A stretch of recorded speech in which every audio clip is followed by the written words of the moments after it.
Okay.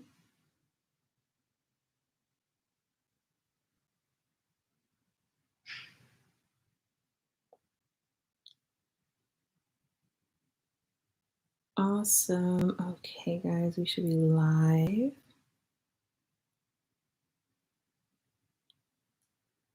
Oh, I'm trying to get Instagram set. Oh, all right. So bear with me, ladies and gents, as I get this thing on together. I swear.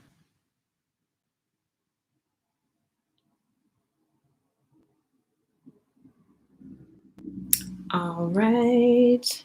I get you guys are here.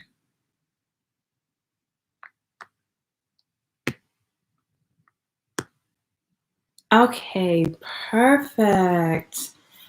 All right. I want to make sure I can see who's all coming in.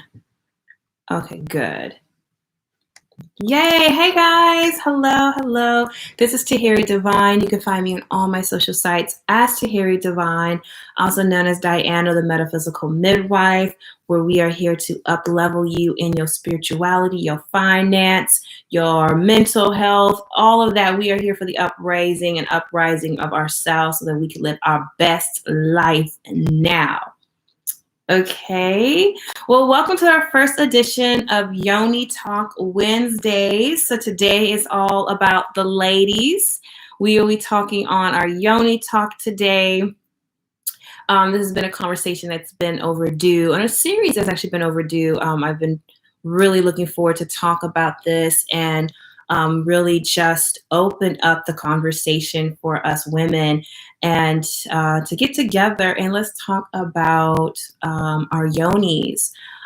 This is a really great time right now that we're in, or age that we're in, as it being the Great Awakening. And we're seeing that with women, all people, but this is particularly of a feminine energetic rising through the women, women gaining their power and their strength and their wherewithal through the power of the Yoni. Okay, so hey guys, thank you guys for coming in today. So let's get straight into Yoni talk.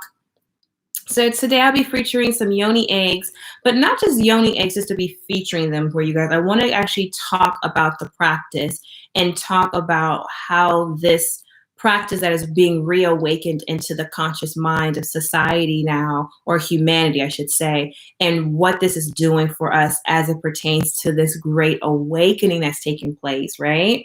So one of the areas of passion that I am very passionate about is hello, love. Hey, Raven.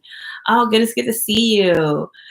So we're talking about one of my passions that I'm really passionate about as far as discussing and really exploring in my own life is sensuality and sexuality as it pertains to being empowered in it and living in a fully sensuous life, right?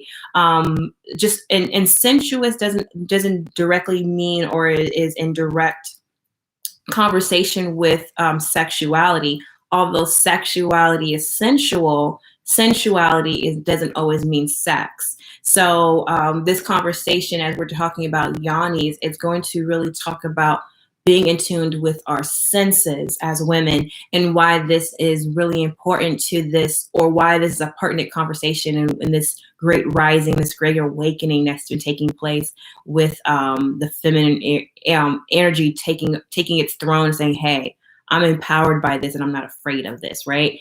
Hey, Lucky or Luckfets. Hey, good to see you. So let's see. I have some of my Yoni eggs right here. But let's get into the Yoni. Let's talk about what the word Yoni comes from. If you haven't heard this word, it's an ancient Sanskrit word.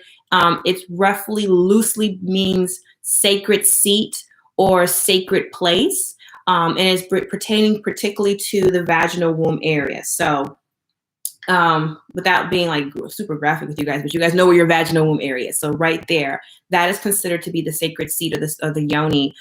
This was a very revered place and position of the woman.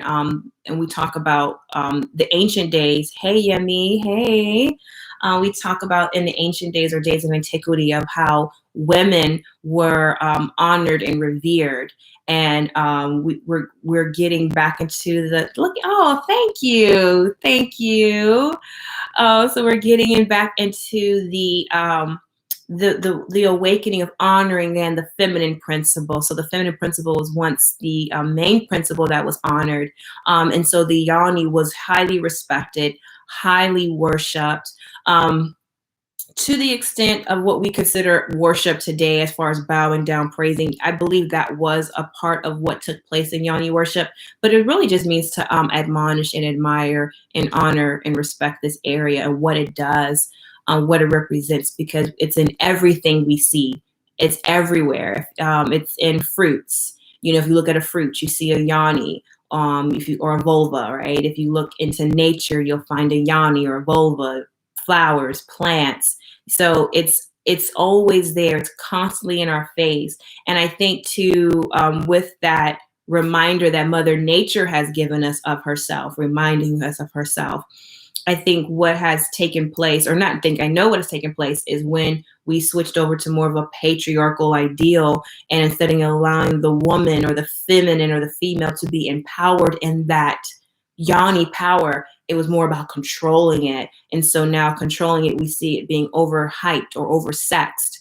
It's hypersexuality comes out of that, and nothing's bad and nothing's good, but we see how things can come out when we're imbalanced, right? So it's all about balancing scales right now. So it seems to be like, you guys know, we had the whole conversation with WAP and the video and the song and just women in general when it comes to women and sexuality. And then currently this documentary or movie, it's on Netflix, that's bringing a lot of questioning. And so this is all tying into this conversation of women taking back their power as far as being empowered by their sexuality, and you giving the narrative to what it means to be in your senses and in your sensuality and in your sexuality and all those things. So this is what Yoni Talk Wednesdays are going to be about. So let me just get into the concept of the Yoni practice. I have some notes here I wanted to share with you also. Give me a second while I grab that. Oh, yeah. Okay. One of the, again, I was saying my passions here. Oh, hey, Lauren, I see you came in. Hello.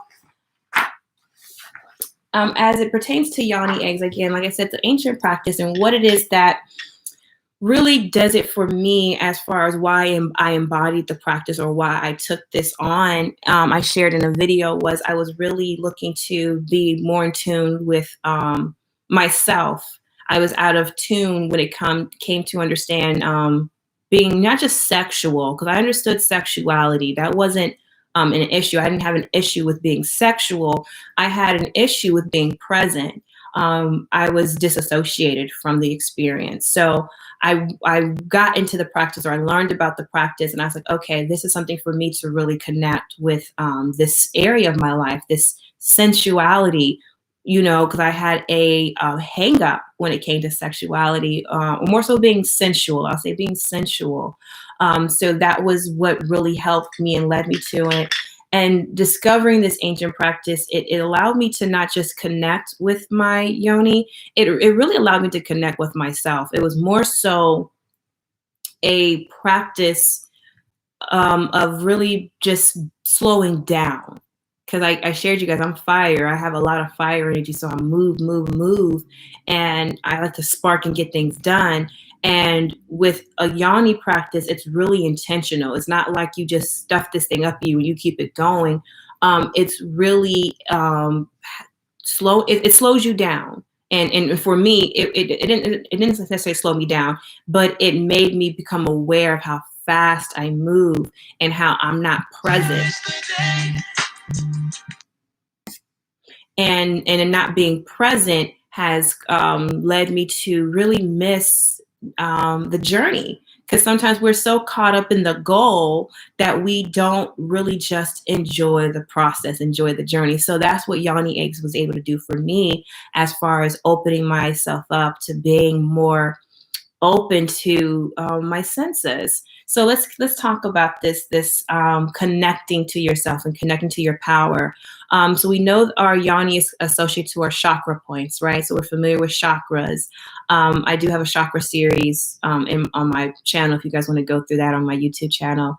But it's really more so connected to our will and our power, because so much of the information that we've been taught and raised as it pertains to our sexuality, as it pertains to our vulva or vaginal area, our sex in general, it's given to us as a way that needs to be protected, right? It needs to be hidden away. And even shame is put onto it. Oh goodness, I see somebody wrote me. So even shame is put onto this concept of your yoni. And so when you want to explore this side of yourself or tap into it, we've been dissociated from that space, that that coming in, just even talking about it or even wanting to be present with it is difficult, right? So one of the things that I really love, or the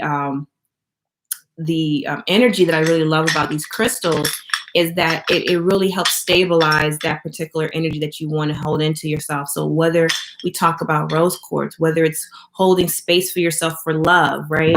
Or holding space for yourself for your intuition. We talked about that because with the amethyst, I have an amethyst one. So when I was using these stones, I started out with the love stone, the rose quartz stone first, and it was a way to really and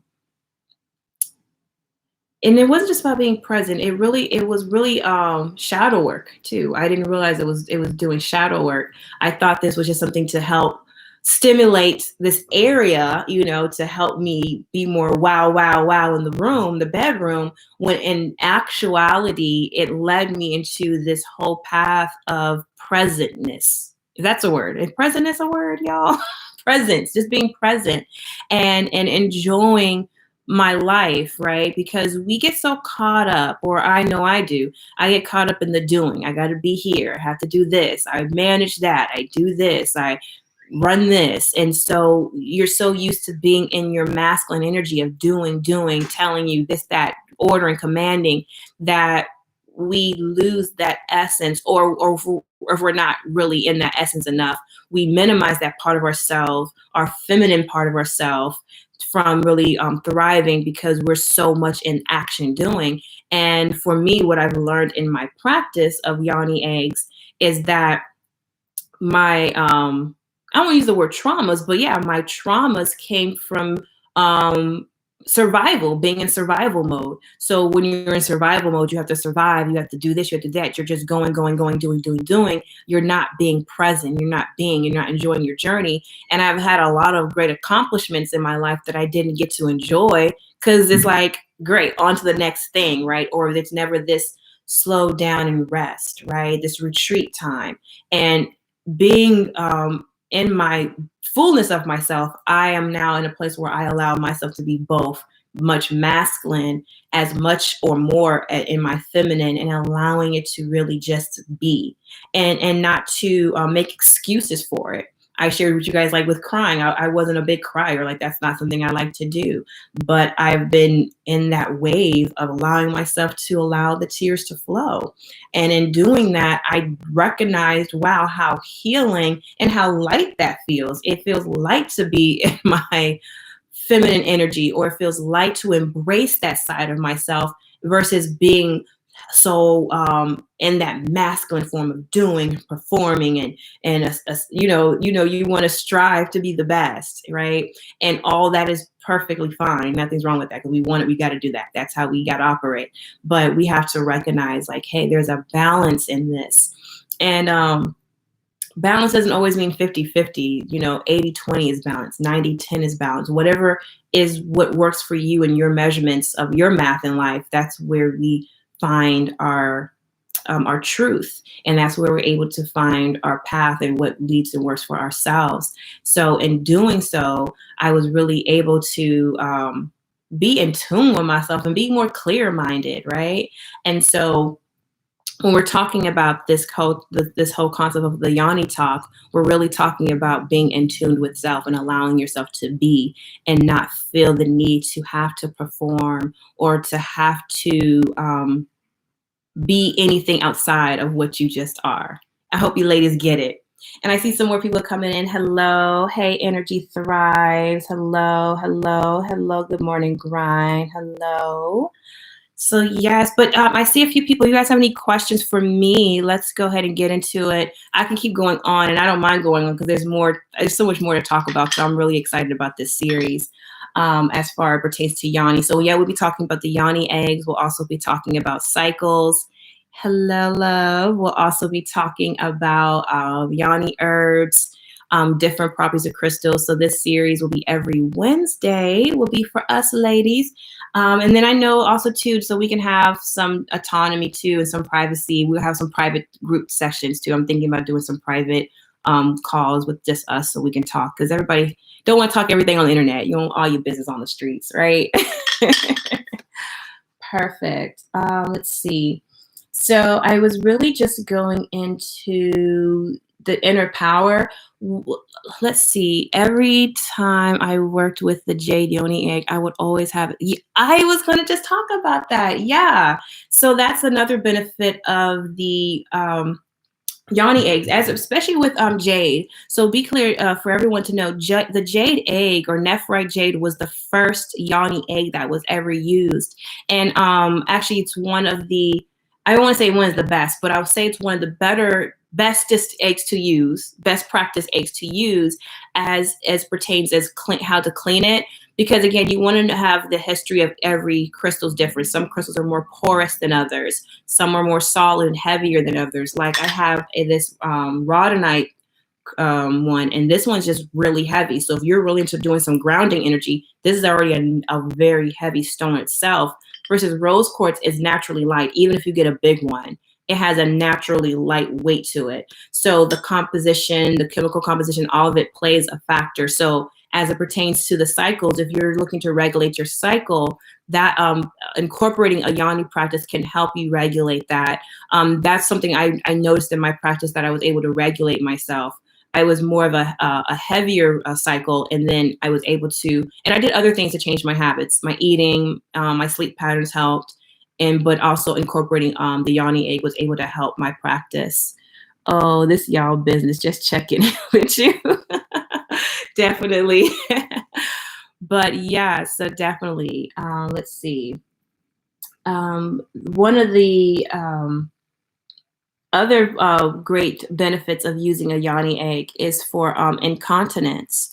A lot of women, I didn't really know this. Well, I experienced this, but I didn't know this was an experience for a lot of women. That a lot of women suffer from incontinence, and with incontinence also means you're suffering from lack of orgasm or lack of ability to orgasm, and a lot of that too comes in the way that we're conditioned to work. Majority of us, male or female, are sitting pretty much 8 to 10 hours a day. Our job or the type of work that we do requires to sit long hours. And if you drive to work, you're sitting, or if you're riding to work, you're sitting. So we're constantly in the sitting position. If you're in school all day, you're sitting. So we've been conditioned to sit. And what that does, that actually imbalances our root and sacral chakras up to our solar plexus chakra as well. It imbalances because those areas needs to be moved, especially if you're a woman. Like if you're female, you need to be moving that. So think of it like orange juice. Like if you have orange juice and you ever shake it up, right? Because like all the pulp or whatever, like I like pulp in my orange juice. So, but all the pulp in the orange juice sinks to the bottom. So you need to shake up the juice, right? So that pulp can and all the nutrients and everything can shake up in the bottle. Well, it's a similar situation with our Yoni space, our pelvic muscles, our pelvic floor, that whole entire area, especially as women, not just for childbearing, but to really stabilize your weight, because we carry a lot of our weight in our legs. That's how we carry ourselves. So if you're not moving that area, it gets stagnant, and that energy, your natural life force energy it sits there and it gets stale. And then on top of whatever experiences that we're having, like I said, whatever other traumas that we have or issues that we have with our masculine energy or with masculine energy and feminine energy, it will sit dormant there, and that will cause an equilibrium balance. And then people want to open their third eye chakras but don't want to ground themselves, and now they're it's a slippery slope. So that's definitely something that I didn't realize, that over 50% of women were suffering from incontinence, and of course we know a lack of orgasm.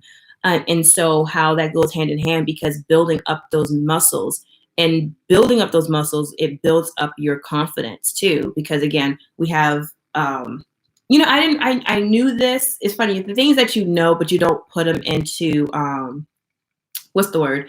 And not perspective, but you see it fully until you experience it. Like one of the things, I did sports medicine while I was in high school and a little bit of my undergrad years. So I know the process of the body and the bones connected to the hip bone and the right bone and the muscle. I know all those things, right?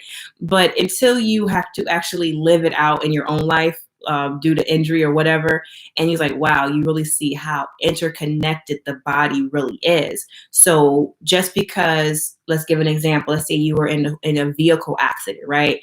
And let's say your shoulder and your neck is the area of pain that you're experiencing, because you're experiencing this tightness in your muscles in your shoulder and your neck, that when your muscles are tightening, they're actually, those same muscles are pulling on your lower back muscle. So now you have this imbalance, because you're tensed up here, but because you're tense, you're pulling these muscles up, you're pulling on or stretching on the muscles of your lower back.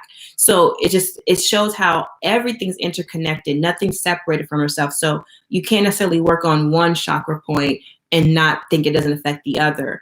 Or when you're working out, they say the same thing with exercise. Like, you can't target exercise like, oh, I only want to target my arms and not my leg or my stomach. Like, no, it's pretty much a full body workout that you're doing. So the similar thing is when you're getting in tune with your body, it's going to be a full body experience, and nothing's quick.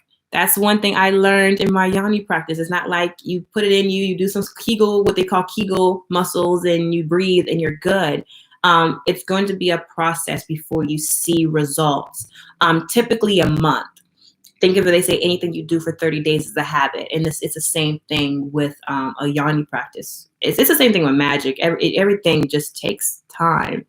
I know we live in a fast world. Everything needs to be now, but it's all a process. But yes, but any questions or anything that you may have for me as we discuss today's episode, I'm here for you all. And when you guys type that, I dropped one of my eggs. I dropped my adventuring egg. Let's see where she go. Here she goes. Awesome.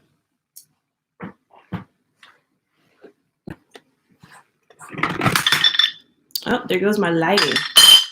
I tell you guys, lighting will make a big difference. Lighting always makes a big difference. Get you some good lighting, ladies. Oh, hey, D Brazil. I'm sorry I didn't see you there. But yes. Well, alrighty. Well, I'm going to conclude this episode today. We talked just briefly about Yoni eggs. Next week, I want to go into just some areas within the Yoni that we can discuss more so through steaming and other Yoni care that you can do. So I look forward to talking about that with you all. Let's talk really briefly before I head out, because this is a good time to talk about this. We have a new moon. It's today. Well, for some of y'all, it'll be today. For some of you guys, it'll be tomorrow. Today's my birthday. I'm trying to figure out how the new moon is going to affect me. Well, happy birthday, Raven. That's right. Virgo season. Sprinkle, sprinkle, sprinkle, sprinkle, sprinkle. Everyone, listen, love and light to Raven right now for her birthday. Abundance, love, and prosperity. Let's see. Yeah, so our new moon is in Virgo. So we pretty much know what Virgo is all about, right? Virgo energy, it's about, they always bring up nervousness, but I really think what Virgo energy is truly about, and I am so like into Virgos because I have so many Virgos around me, so I love Virgo energy. Virgo energy is about the purity of a thing. Like it's taking the essence of something and taking something to get into the essence of it, right? I like to think of Virgos as essential oil creators. Like you could take this whole plant, but then break it down to the purest of its essence and finding the most powerful. It's powerful. Like essential oils are very powerful. I was telling you about this garlic oil I had, and I was like, I barely did a bit of a droop drop, and that thing had my whole house smelling like garlic. But yeah, so this is where I say wherever this new moon is in your chart, this is really where you are able to explore. This is the seed of exploration, and it's exploring to the essence of a thing, the simplest form of it. And that's what I think with Virgo energies calling us it's pretty much getting to the basics. Make it simple. We don't have to make it as complex as it is. We can keep it simple. Yes, things are complex. Sagittarius. Is that Sagittarius? That's opposite Pisces. Things are complex, Pisces, and things are just going to go as they may. However, we want to be able to narrow something down to its essence of a thing. So whatever that is for you, you all, that's pretty much what this Virgo new moon is really calling. And I know for me, I know exactly where it's aspecting myself. It's all up in my ninth house. So I'm like, all right, we on here. I feel it. So yeah. So you know, before we leave out, because since we're on this earth energy, because Yoni's all about the earth, if you think about it, that's all earth energy. Let's go ahead and I'm gonna pull a card. I'm gonna do one for you, Raven. This is gonna be for your birthday. I'm gonna pull you a birthday card, and this is from my herbal healing deck. So since we're on this earth energy, let's see what the message that we have. Ooh, this is what you got, Miss Raven. And I hope I'm not inputting. If you don't mind me doing this for you, I'm gonna pull this card for you. This card is saying shadow side. So you are actually, this energy is definitely calling you to go into your shadows, root work. And we have the red root herb. So yeah, this is perfect. This is really a perfect time to really, and that's what I think about Virgo energy. Like I said, Virgo is about clearing some things out. Like when I think of Virgo, I think of like I don't know, it's some type of little sea creature, and it's like digging like this little hole, and it's just going through, and it's digging. I take that as Virgo energy. It's like just dissecting, breaking it down, getting down to the root of something, right? And that is the energy that's being called. And I think that might be for all of us, but yeah, for you, Raven, you're definitely being called to do and get into that shadow part of yourself that you need to pull the essence out, or in the shadows where you'll find your essence. It's like when we make olive oil, they take the oil and they have to crush the olive to get the oil out of it. I feel that's what we're in. A lot of us in this crushing phase, but the crushing is not here to hurt us. It's like actually it's going to be like a feel good pain. Like have you ever got like a kink, like you're in like a massage, you know, like this kink or like this knot or something in you, and they start to like knead it out. That's kind of what I'm getting with this shadow work is really going to be. So it's not going to be like this painful, drawn out process. Not this time around. At least that's what I'm feeling. It's going to be more like a massaging. Okay, you pretty much got the basics, but we need to massage this kink out. So just breathe as we just put that energy in and massage that out right there. I just started doing shadow work. That part, that's right. Look at that. That part. See, tell you that's so awesome. Oh, life is beautiful right now. Let's see if we can do another card for the collective right now. For everybody who's on the line right now. Oh, we have fertility. Oats.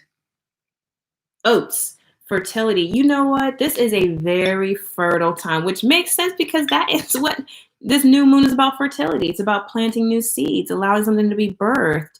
And I believe as we're digging deep into our shadows, we're going to be birthing some new things. Like, gosh, this is really great. Let me pull one more card. There's one more card. Wow. Moonflower, death and rebirth. So this is so on time. So with this these cards here and what we're experiencing right now, a lot of us are experiencing a rebirth. This is a new beginning. This is the beginning we've been waiting for, to be honest. So whether this is for you tapping into your Yoni power, ladies, whether this is tapping into another aspect of yourself, this is a birthing process. This is a fertile ground. Like, we're standing on fertile grounds. So if you guys are looking for a ritual tonight to do, or for the remainder of this week, I definitely think some grounding rituals will be really perfect right now. Like, whether you're to plant a seed, or you be the seed and you get in like a fetal position, like on the ground. Whether if you can do it outside, that'd be perfect, or just on the ground at your home, whatever, in a safe area. I think that will make a really good ritual. And it's kind of like representing the seed being planted, and you're nurturing that seed and you're hugging it. Because, shadow side, when we're doing shadow work, you need to nurture yourself. Okay. You need to hug yourself, love yourself, compassion, because this is a death and a rebirth. This is fertile grounds. But alrighty, that's all I have so far. Thank you, ladies and my gentlemen who came through, for coming in today. I look forward to continuing this series with you all. This is our Yoni Talk Wednesdays. If you guys have any questions or any topics that are particular to the Yoni Talk Wednesdays, please feel free to message or email me, or leave some comments in the description, and I'll add that to the queue as we matriculate through this series. But all right, ladies, thank you guys so much. Thank you all for coming in. I look forward to talking to you all again soon. You all enjoy your new moon. Enjoy the rest of your week. Wherever you are, I just send all the angels of light, of protection, love, and abundance, and wealth, and good health to you all. I look forward to talking to you all again. Bye, guys.